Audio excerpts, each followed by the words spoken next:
G'day, copper boy, dig it and go. You know, I've been thinking that I reckon vegans are vegans because for some people, vegetarian is just too fucking hard to spell. I saw two spiders rooting the other day. I thought, fuck, that's a lot of legs to spread. There's an article in the Kansas newspaper, and the headline said, "Students get first-hand job experience." Fuck yeah! I'm going back to school. Nah, the mate wants to do a lot of homeschooling. Hey, the coronavirus, that's the new disease on everybody's lips. Fuck, I remember when it used to be herpes. And people are trying to get coronavirus and corona beer somehow together. I think the only similarity those two things have is they're both fucking shit. But you can imagine what the Tokyo Olympics are going to look like, you know? On your masks, get set. You know, they're going to have the swimming just offshore there of Japan, you know, where that Fukushima still leaks. Fucking coronavirus won't get any of those fuckers. But honestly, you can sit there and you can hear the commentary now. Well, we're going to go down to the synchronised sweating. The relay race has been cancelled because nobody wants to pass it on. And you can just sit there at the end of the game, righto, we've got them all lined up, because now it's a race to find a vaccine, isn't it? So we're sitting there going, right, they're all lined up and they're away. China is throwing dissidents at the problem. The Soviets have got more people out in Siberia. They'll throw it out. Australia's taking a fairly laid-back attitude. America doesn't have a clue, but it's the Democratic Republic of the Congo coming through. But no, wait, Italy's got it now. Nonas are just fucking at home making pasta. Fucking the Democratic Republic of the Congo, but no, they've been wiped out over the line by Ebola. Hey, there's this movie out, and you might have heard about it. It's called Ride Like a Girl. It's the story of Michelle Payne, the first female jockey to ever win the Melbourne Cup. Fucking pretty cool. I reckon the best thing about it is, for the first time in 159-year running of the Melbourne Cup, a jockey's voice matched their gender.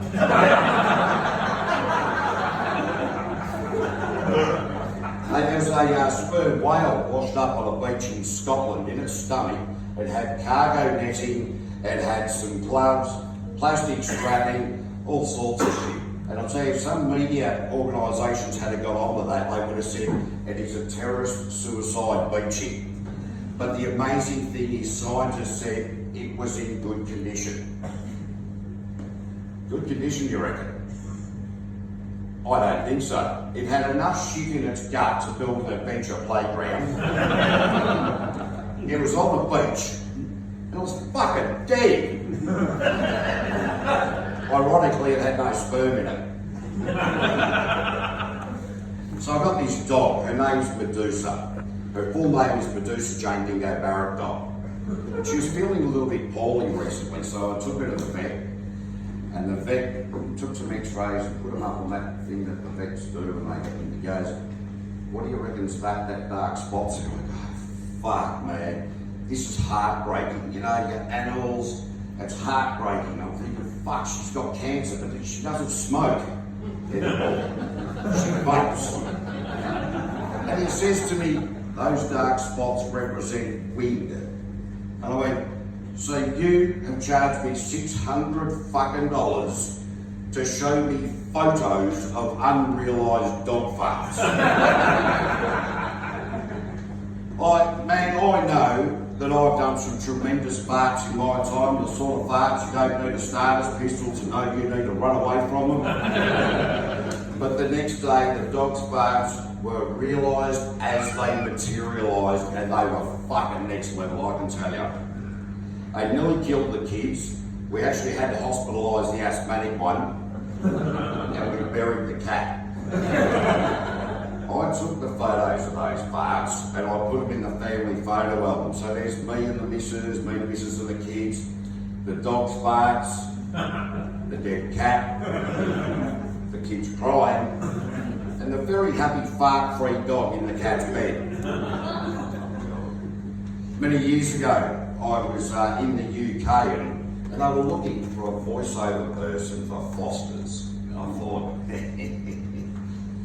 because whoever got the gig went to pubs around the UK and got to drink beer. And I'm thinking, fuck yeah, this is a job for me.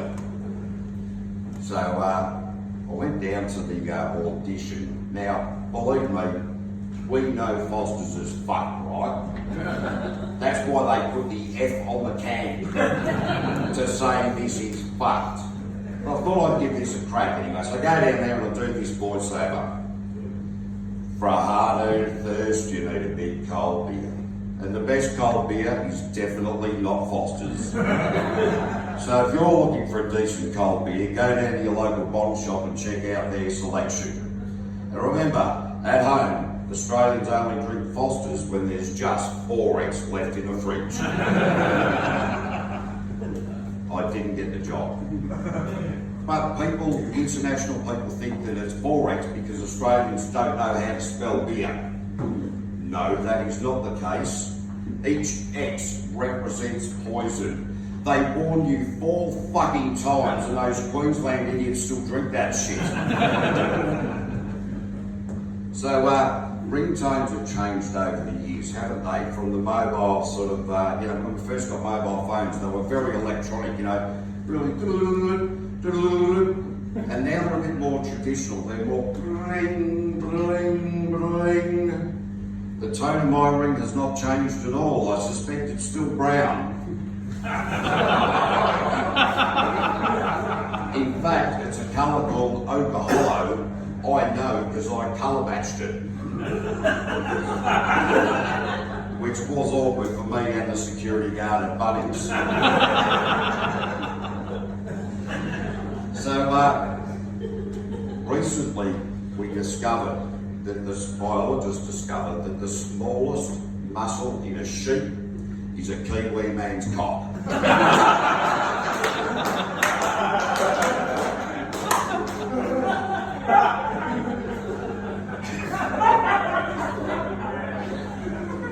So the other night, I'm trying to go to sleep, and just as I was drifting off, I could hear what? I'm thinking, what's that? It's not the dog. It's not the missus, because she saw in like a 1967 combi van. Then I realised what's about to happen. The cat is about to spew on the bed. The missus has woken up from deep sleep. In the dark, scoops the cat up through the bedroom, hits the light of the bathroom, opens the shower door and throws the cat into the shower. I'm thinking, fuck, that's such a weird time to wash the cat. She picks it up, she puts the cat outside, goes back to sleep in a heartbeat. And I couldn't get to sleep because I'm sitting there thinking, no matter what I do, if I'm looking for a bit of rumpity-pumpity in the middle of the night, I can't fucking wake her up. But the fucking cat spews. So I got a plan. So when I need a bit of rumpity-pumpity, a bit of oofty-madoofty, a bit of love-making, a bit of lusting if you like, a bit of romance, I get all romantical and I just lean into her ear and go,